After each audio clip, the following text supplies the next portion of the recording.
appear to be any contraindication. And I think the SSRIs would probably be fine too. But there's no data. It's a very interesting question. I mean, I think it gets back to mechanism of action. In other words, what's sometimes asked is if you've got somebody on therapy and they're not getting enough relief, instead of going up on the dose of the estrogen, might you add, let's say, one of these NK3, antagonists? In a case like that, there's really no reason why that you would want to do that. If you looked at the mechanism of action of the candy neuron hypothesis, because of so they're kind of working in the candy neuron, whereas gabapentin, working in GABA receptors, there would be no theoretical reason why somebody on menopausal hormone therapy couldn't use gabapentin, because presumably it works differently. It's not on the candy neuron. It's directly in the GABA receptors in the brain. And the same thing with the SSRIs and serotonin. So understanding a little bit about the mechanism of action, things are, if you were going to ever co-administer anything, makes some sense, but I mean, he said there's no data. And the most important thing in my mind always is, when you get desperate, I mean, like the case, aromatase and all the what she's gone through. So sometimes in the real world, you just throw your hands up and you kind of like, what can I possibly do that's going to give this woman some relief, because she's really between a rock and a hard place. But the other thing I just want to say is sometimes always make sure you've done your basic workup. In someone with really resistant vasomotor symptoms, check their thyroid. I mean, very rarely I've seen carcinoid. So don't forget those things. And I don't know, like there was a percent core group, Steve, who no matter how much hormone therapy you gave, wouldn't respond. And I've had the odd one of those respond to the neurokinin, and the odd ones don't. So I don't know what it is, whether it's that genetic tachykinin change on chromosome 4 that makes people have more hot flashes. I don't know.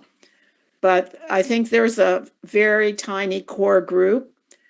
No matter what you do, it doesn't help. What do you think? Yeah, no, I think you're 100% right. But I think the best comment you made is when you have people who are this outliers, there's a saying in English, if you hear hoofbeats, think horses, not zebras.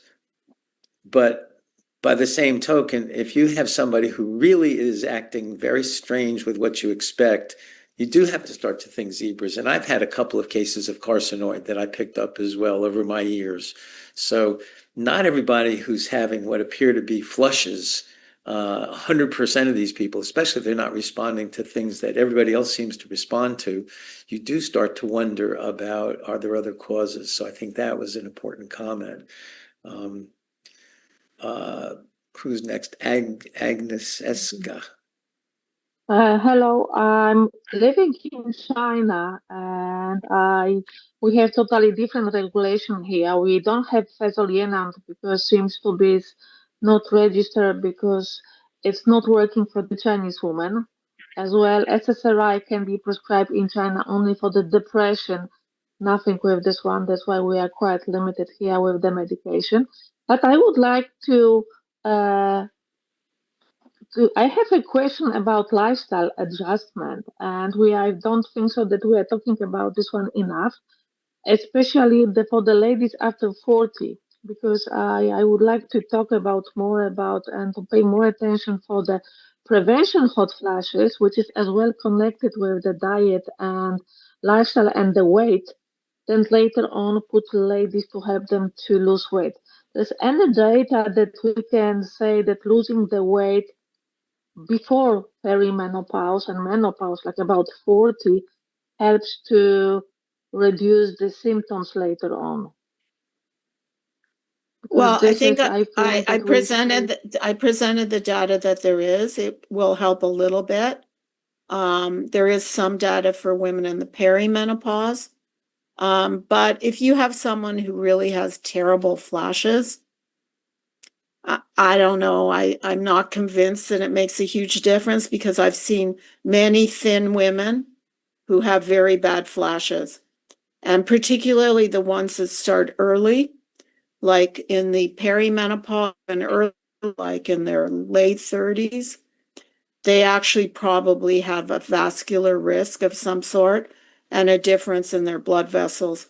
So I'm not convinced in that situation that losing weight makes a difference. And even from a practical point of view, if somebody's sitting in front of you as a patient and they're having severe vasomosis, even if we could prove that losing weight would help, how can you expect to really give them the kind of relief that they're going to be wanting? But I mean, I think you're 100% right. Lifestyle is in general, and certainly Wendy talked about this, the 8 things that are very important in midlife that we should be stressing for everybody, let alone for isolate out vasomotor symptoms. I think one of the points that she made, and maybe it doesn't come through as loud and clear, but I heard it, is midlife is a wonderful time for women to take assessment of their overall health. Brain health is heart health. That there's so much more that we can be doing, and too often we're isolating even these colloquium. We talk about hot flashes, we talk about weight loss, we talk about cardiovascular risk. It's one big package. In other words, they don't exist in isolation, and I think you were pretty clear on saying that.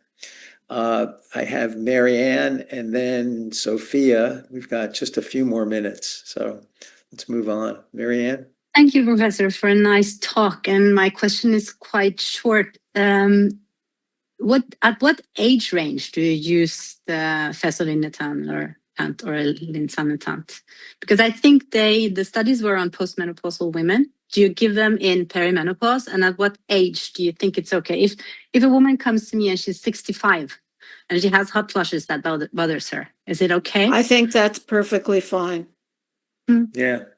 And I would chime in, yeah, because, if you're worried at the 65-year-old about any cardiovascular side effects or what her profile is, that's really not much of an issue with the NK3 drugs.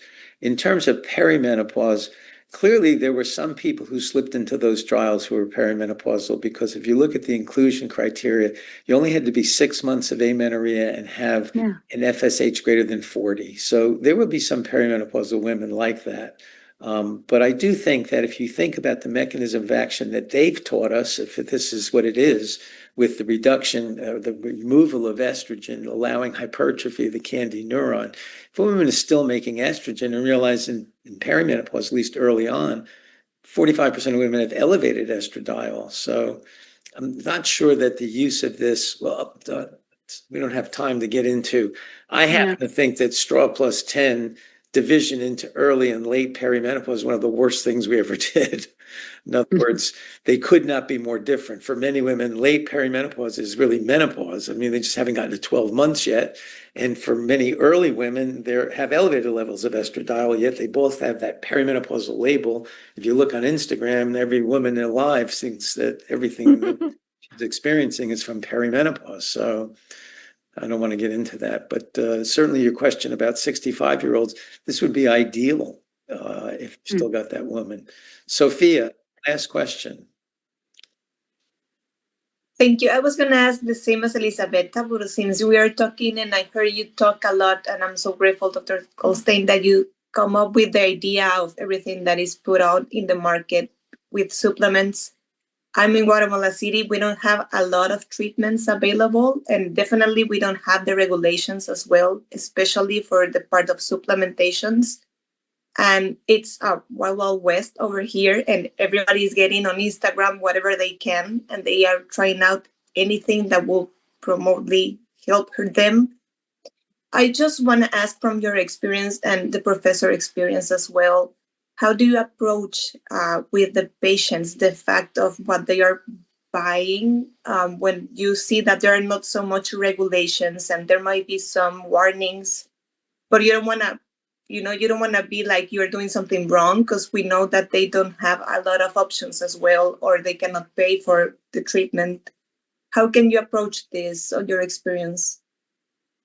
I think that's a really good question, especially when patients can't afford medications.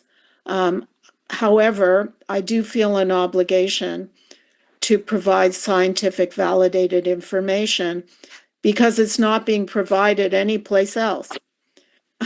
So we're like, I want to be altruistic and be the place that people can trust for scientific information. And so all I can do is really tell it the way it is. That is, that there isn't validated information for what you're taking, but if it works for you and it's not harmful, it's probably okay. I think Steve said that too. Yeah, Yeah. no, it's really 100%. First of all, it's a case-by-case basis. I think that maybe I'm lucky, and Wendy maybe as well. A lot of times, by the time patients find their way to me, and I'm sure to Wendy's clinic, they may have tried all these other things, but they're looking for like some erudite professorial kind of help. And so I think that, having a little gray hair and having the word professor in front of your name gives me a certain amount of credibility, maybe that I understand that maybe not everybody has. And so I certainly am not going to admonish people, but you have to present them with your concerns about, that these things are not regulated and that better, I mean, I've had the same issue, for instance, with bioidentical hormones. I have a number of patients who are getting compounded bioidentical hormones, and we are not big on that. You know that. And yet, they're doing well, and I happen to do ultrasound. They've got nice thin endometrial echo. They are getting enough progestin. I'll work with them, because if you're too draw a line in the sand, they're just not going to come back and they're going to find their own way of going. So I think you need to meet people halfway always. Makes sense. Well, we can put up the slides, Erica, finish, but I'm obligated to show you. You always show the same slides. Erica, can you, hello, Erica, can you hear me? I don't know. Maybe we, oh, there we go. Okay, Erica, thank you. So once again, just to remind you about IMS, and I don't need to remind this group, but we do have people who are auditing this. You realize that the 18 of you who were chosen to be on camera, there were from over 200 others who applied, and everybody is able to audit this, and members are able to access this. So I want to talk about the World Congress, which is going to be the beginning of October in Rio. Climacteric is our excellent journal, which just gets better and better. The Council of Affiliated Menopause Societies is up to 71 regional or country members under our umbrella. MenopauseInfo.org is the patient information arm available to you. World Menopause Day will be October 18th, and the subject this year, it's an excellent paper on pain, not pelvic pain, just pain in women in general. There is a ton of online education thanks to the co-leadership of Professor Wolfman on the education committee. And there's a QR code here. The website, once again, is imsociety1s.org. Is there another slide or is that it? Erica, yes. And once again, I hope we can meet you at Rio. I know in previous years, sometimes some of the people have been able to identify each other and actually meet in person. I think one year we had 6 people, I think in Lisbon, who were able to come together. And so maybe you guys, if you're going to be in Rio, if you let Claire know, maybe we can arrange for some of you all to meet in person, having seen each other on Zoom for almost a year now. And with that, I want to thank Professor Wolfman. We've gone a little over. We usually promise to be done by 15 past the hour. And I'll see you all next month. Thank you. Have a great day. Thanks, Bye-bye. Steve. Thank you. Thank you. Thank you very Thank much. you. Thank you.